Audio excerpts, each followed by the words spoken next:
ఈ జీలకర్ర బెల్లం ఇవి రెండు వేరు చేయలేనంతగా కలిసిపోతాయి. జీవితాంతం అలా కలిసి ఉండాలని ఇవి తలపై పెట్టిస్తుంది. ఇది మంగళసూత్రం. పుట్టింటికెళ్తే అత్తారింటిని, అత్తారింటికెళ్తే పుట్టింటిని మర్చిపోకూడదనే రెండు బొట్లున్న తాళ్ళని మెడలో కట్టిస్తారు. తలంబ్రాలంటే తలపై నుండి రాలిపడేవి.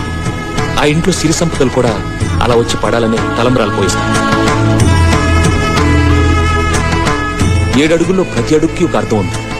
మొదటి అడుగు అన్నపానాల కోసం, 2వ అడుగు సుఖ సంతోషాల కోసం, 3వ అడుగు వ్రతాల కోసం, అడుగు సంతానం కోసం, 5వ అడుగు సంపద కోసం, ఆ పంటల కోసం, 7వ అడుగు సఖ్యత కోసం.